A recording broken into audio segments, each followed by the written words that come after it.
Primeira carta de Paulo a Timóteo, capítulo 1. Paulo, apóstolo de Jesus Cristo, segundo o mandado de Deus, nosso Salvador, e do Senhor Jesus Cristo, esperança nossa, a Timóteo, meu verdadeiro filho na fé, graça, misericórdia e paz da parte de Deus nosso Pai, e da de Cristo Jesus nosso Senhor.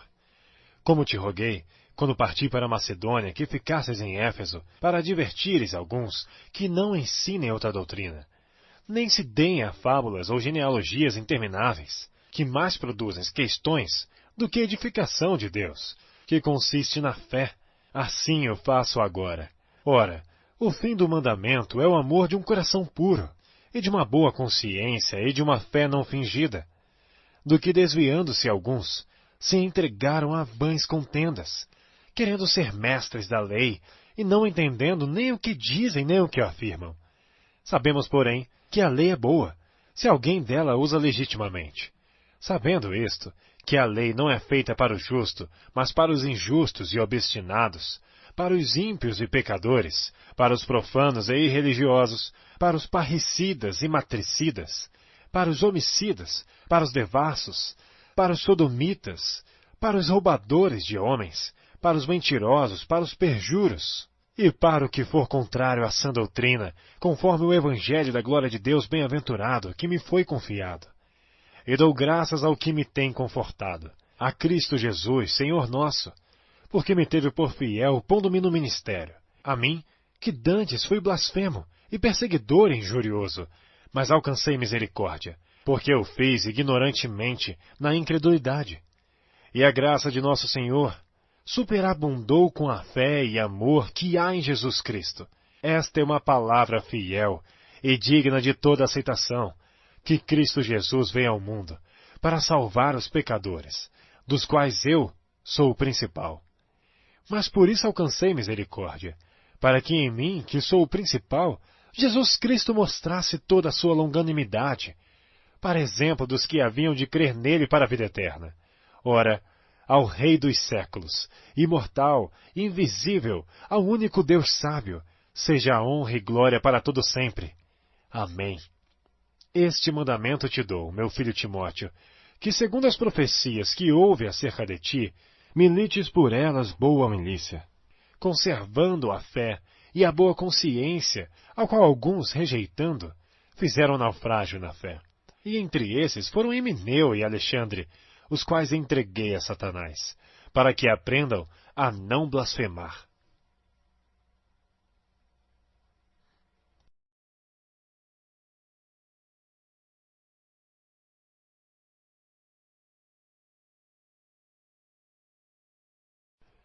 Capítulo 2. Admoesto-te, pois, antes de tudo, que se façam deprecações, orações, intercessões e ações de graças por todos os homens, pelos reis e por todos os que estão em eminência, para que tenhamos uma vida quieta e sossegada em toda a piedade e honestidade, porque isto é bom e agradável diante de Deus nosso Senhor, que quer que todos os homens se salvem e venham ao conhecimento da verdade. Porque há um só Deus, e um só mediador entre Deus e os homens, Jesus Cristo, homem, o qual se deu a si mesmo em preço de redenção por todos, para servir de testemunho a seu tempo. Para o quê? Digo a verdade em Cristo, não minto. Fui constituído pregador, e apóstolo, e doutor dos gentios na fé e na verdade. Quero, pois, que os homens orem em todo lugar, levantando mãos santas, sem ira nem contenda.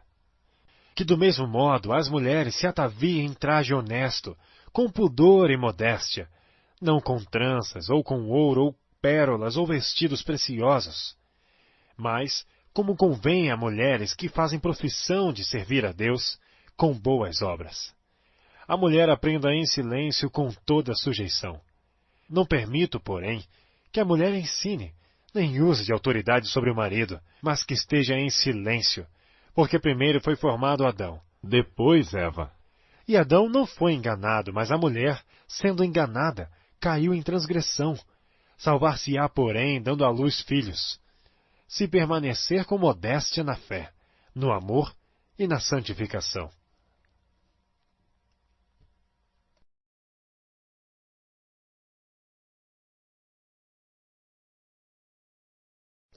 Capítulo 3.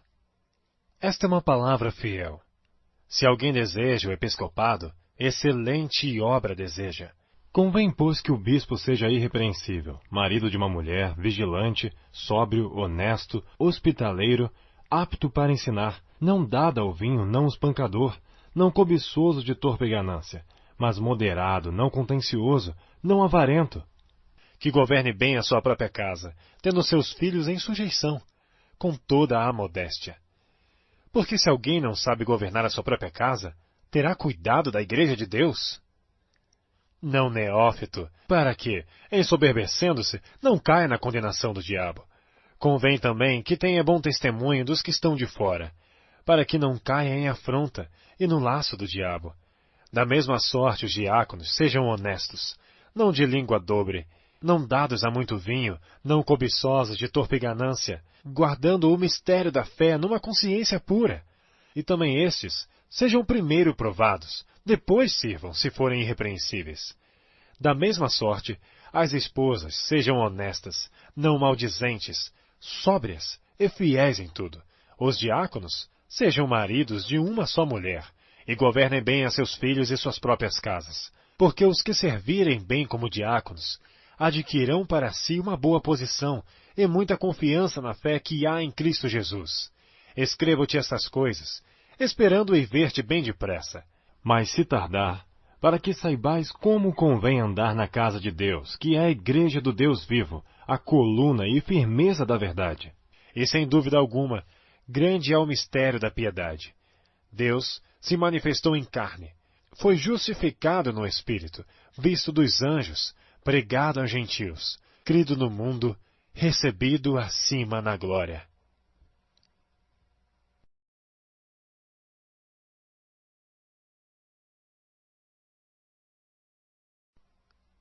Capítulo 4. Mas o Espírito expressamente diz que nos últimos tempos apostatarão alguns da fé, dando ouvidos a espíritos enganadores e a doutrinas de demônios, pela hipocrisia de homens que falam mentiras, tendo cauterizada a sua própria consciência, proibindo o casamento e ordenando a abstinência dos alimentos que Deus criou para os fiéis e para os que conhecem a verdade, a fim de usarem deles com ações de graças. Porque toda criatura de Deus é boa, e não há nada que rejeitar, sendo recebido com ações de graças. Porque pela palavra de Deus e pela oração é santificada. Propondo estas coisas aos irmãos, serás bom ministro de Jesus Cristo, criado com as palavras da fé e da boa doutrina que tem seguido. Mas rejeita as fábulas profanas e de velhas, e exercita-te a ti mesmo em piedade, porque o exercício corporal para pouco aproveita, mas a piedade para tudo é proveitosa, tendo a promessa da vida presente e da que há de vir. Esta palavra é fiel e digna de toda a aceitação, porque para isto trabalhamos e lutamos, pois esperamos no Deus vivo, que é o Salvador de todos os homens, principalmente dos fiéis. Manda estas coisas e ensina-as. Ninguém despreze a tua mocidade, mas seu exemplo dos fiéis, na palavra, no trato, no amor, no espírito, na fé, na pureza. Persiste em ler, exortar e ensinar, até que eu vá. Não desprezes o dom que há em ti, o qual te foi dado por profecia, com a imposição das mãos do presbitério. Medita estas coisas, ocupa-te nelas, para que o teu aproveitamento seja manifesto a todos. Tem cuidado de ti mesmo e da doutrina. Persevera nestas coisas, porque fazendo isto, te salvarás tanto a ti mesmo como aos que te ouvem.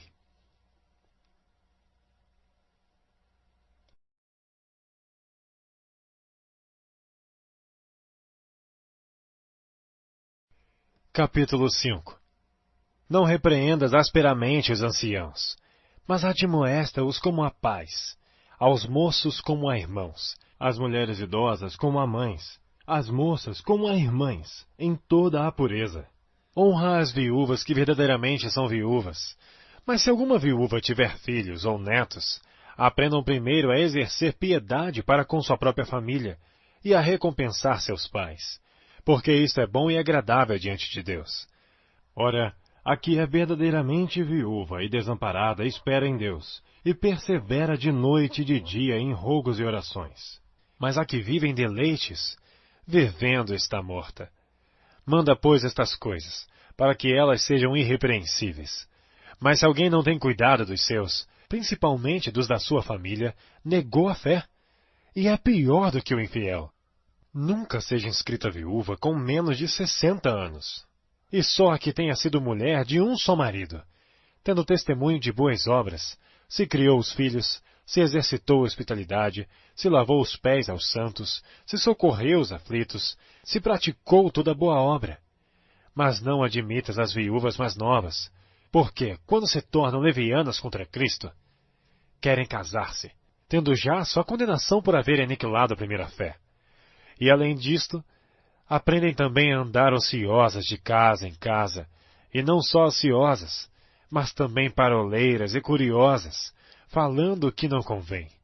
Quero, pois, que as que são moças se casem, gerem filhos, governem a casa, e não deem ocasião ao adversário de maldizer, porque já algumas se desviaram, indo após Satanás.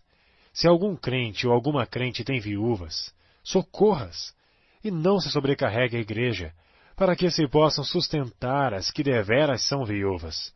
Os presbíteros que governam bem sejam estimados por dignos de duplicada honra, principalmente os que trabalham na palavra e na doutrina.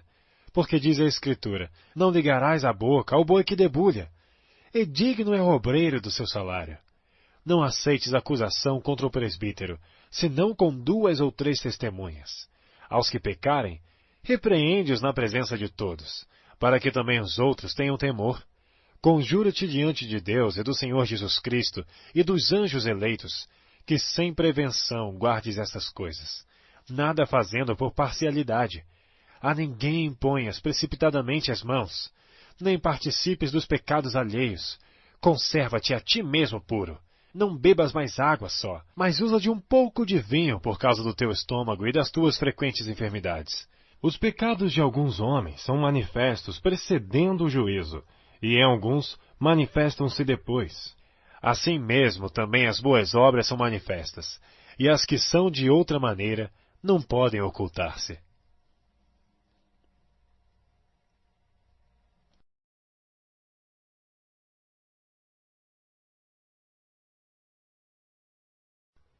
Capítulo 6. Todos os servos que estão debaixo do jugo estimem a seus senhores por dignos de toda a honra, para que o nome de Deus e a doutrina não sejam blasfemados. E os que têm senhores crentes, não os desprezem por serem irmãos, antes os sirvam melhor, porque eles que participam do benefício são crentes e amados. Isto ensina e exorta. Se alguém ensina alguma outra doutrina, e se não conforma com as sãs palavras de nosso Senhor Jesus Cristo, e com a doutrina que é segundo a piedade, é soberbo e nada sabe, mas delira acerca de questões e contendas de palavras, das quais nascem invejas, porfias, blasfêmias, ruins suspeitas, contendas de homens corruptos de entendimento e privados da verdade, cuidando que a piedade seja causa de ganho. Aparta-te dos tais. Mas é grande ganho a piedade com contentamento. Porque nada trouxemos para este mundo, e manifesto é que nada podemos levar dele. Tendo, porém, sustento e com que nos cobrirmos, estejamos com isso contentes. Mas os que querem ser ricos caem em tentação e em laço em muitas concupiscências loucas e nocivas, que submergem os homens na perdição e ruína. Porque o amor ao dinheiro é a raiz de toda a espécie de males. E nessa cobiça alguns se desviaram da fé, e se transpassaram a si mesmos com muitas dores. Mas tu, homem de Deus, foge destas coisas e segue a justiça, a piedade, a fé, o amor, a paciência e a mansidão. Milita a boa milícia da fé. Toma posse da vida eterna, para a qual também foste chamado, tendo já feito boa confissão diante de muitas testemunhas. Mando-te diante de Deus, que todas as coisas vivifica, e de Cristo Jesus, que diante de Pôncio Pilatos deu testemunho de boa confissão, que guardes este mandamento sem mácula e repreensão, até a aparição de nosso Senhor Jesus Cristo, a qual a seu tempo mostrará o bem-aventurado e único poderoso Senhor, Rei dos reis e Senhor dos senhores, aquele que tem, ele só, a imortalidade, e habita na luz inacessível, a quem nenhum dos homens viu nem pode ver, o qual seja a honra e poder sempre eterno. Amém. Manda aos ricos deste mundo que não sejam altivos, nem ponham a esperança na incerteza das riquezas, mas em Deus, que abundantemente nos dá todas as coisas para delas gozarmos. Que façam bem, enriqueçam em boas obras, repartam de boa mente e sejam comunicáveis. Que entesourem para si mesmos um bom fundamento para o futuro, para que possam alcançar a vida eterna. Ó Timóteo, guarda o depósito que te foi confiado, tendo horror aos clamores vãos e profanos e às oposições da falsamente chamada ciência, a qual, professando alguns, se desviaram da fé. A graça seja contigo. Amém.